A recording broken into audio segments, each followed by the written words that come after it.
Welcome back all you lovely subscribers and watchers, it's your boy Playboy, and today I am signing on for an anime video. Honestly, I'm starting to enjoy being reactions in an AnyTuber, but today I want to talk about why I think Hunter x Hunter is easily one of my top 10. When I say top 10, I mean one of my top easily favorites. Let's roll the intro.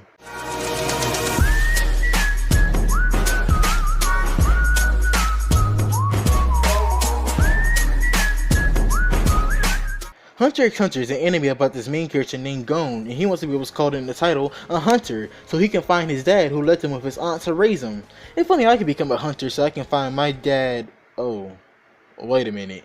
Gon at the age of 12 left his home island to go become a hunter, and during the way there, he meets other important fun characters like Leorio and Kurapika, and they together help each other make the way to the hunter's exam, which was a fun arc by the way. When they make it to the first trial, we get introduced to our last important fun characters, everybody's all-time favorites, Killua and Hisoka. And from there, we go on all kinds of adventures that were thrilling and entertaining. I would break it down simply, but that would take up the entire video. So if you don't know what Hunter x Hunter is, please go watch it and come back later. But for those who have watched it or is on like the last arc of the anime, stick around if you wish. But now, let's get into the actual video.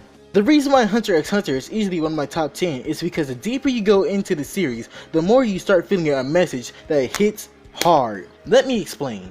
In the beginning of Hunter x Hunter, we start off all happy, calm, just like us starting with the anime. We explore through Gon's eyes of innocence, and as he keeps meeting new people, you can tell that he starts getting less carefree and more aware of his surroundings.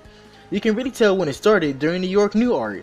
Gon decided to help Kurapika with the Phantom Troop, knowing full well the danger he was going to be in, and my boy Killua jumped on boat for full insurance. Luckily, those two did make it through alive, still smiling, somehow. And Kurapika was just thrown down. Kurapika... why did I say it like that? Oh my lord. Kurapika is one of my favorite characters. But the path he went down, and is still currently, is tragic. You say that you're blessed to have such friends, wonderful friends, but continue to say that you want to work alone and like being alone. I get that you don't want to get involved with them all the time and you want to do things yourself, but you at least could give a phone call once in a while, or at least visit Gon when he's in the hospital literally about to die. What kind of a friend? By the way, I still have some respect for Kurapika. When Gon and Killua moved on to the Greed Island arc, things were really starting to get real. I mean, there wasn't that much emotion into it. It was more of a Yu-Gi-Oh! Plus Haikyuu equaling a training adventure, and it was lovely.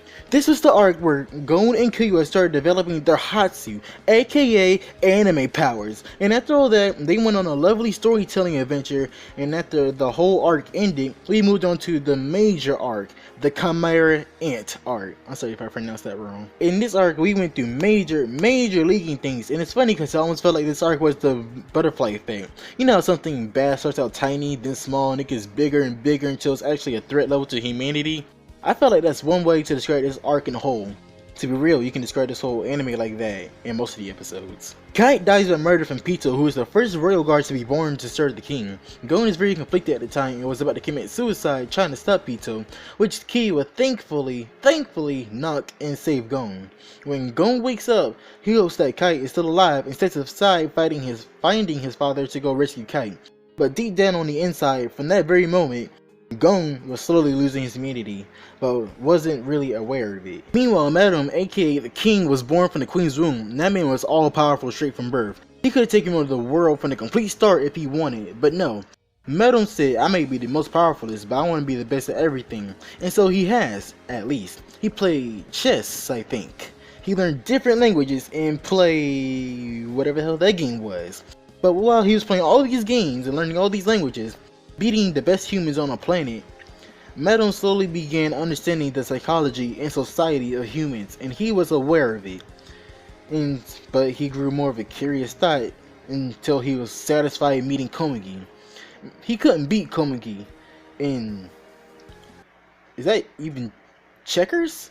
Hold on, let me look this up. Alright, the game's called Gungi. Madam couldn't beat Komugi in Gungi no matter how many times he tried, and even though he kept losing, he had the sheer will and determination to defeat Komugi until he can call himself the best. Marilyn kept trying, and fastly but also very slowly he began to understand why the human race was unique, and he understood what was so special about them. All from playing this one game against this one person who he couldn't beat. He began making plans to coexist with the humans, He began making preparations, and you tell me they ain't something special, then I don't know what is. All the while Gon makes his way to Kite, only to find his dead body being used like a training dummy. Really. So Gon just makes his way towards Pitou, just to force her to come all the way back to Kite's dead body, just to heal him. But Pitou tells Gon that he's already dead. Now during this moment, Gon lost it all. He lost his composure to get into Pitou, he tried to be patient, he tried to have hope, he tried to believe, but sadly, it was all for naught. Gon giving it all up without a second thought, gave up his Nen, just to have a moment to kill Pitou. Through that moment, Gon's innocent, generic humanity traversed to pure hatred, and all because of one person. I think this teaches us a lesson to where anything good or bad, human or alien, weeb or political, can still switch to opposite roles of what we are. It all just depends on who affected you to change from where you were to where you are. Meru, the king, is supposed to reign supremacy, and all evil instead traverses to an understanding being, willing to coexist with what he's supposed to rule over. And Gon, the innocent child of pure honesty, determination, and happiness, instead traverses to a child of pure hatred, giving up his talents, wanting to kill out of revenge. These two characters traverse their roles of destiny because of one person. Same goes for Killua. Killua starts off very aware of his surroundings, living a carefree life, but not as pure as Gon's. What Killua had to traverse to was from the fear of your superiors to freedom and not hold back, even when you know you're outmatched. This can be an example from before when Killua was afraid of that feeling from Melumi's Nen, to after when Killua faces off with Youpi and his Nen. Same thing I can say for Kurapika. He starts off alone and vengeful, but meets his new friends and rediscovers that he's not alone. As time flies by, you're not really going to end up staying with your beloved friends forever, thus setting up a path of working alone. Although he chose this willingly to continue his goal, Kurapika went from loving and going on adventures with his friends to working alone and not being involved with them, which is major BS. I should have said the word too. But I can't say nothing for Leorio cause it's Leorio, and like, I read the manga, but I don't think I got that far to the part where he actually gets his own part. Hunter x Hunter as a whole gets you a smack in the face with his amazing storytelling, and you can really learn something from it. And no, I'm not talking about just his Nen. Just know when you watch Hunter x Hunter, you're gonna want to watch it again. And that concludes why I think Hunter x Hunter is easily one of my top 10. I hope you enjoyed this video. Be sure to like and subscribe, and I'll see you next time.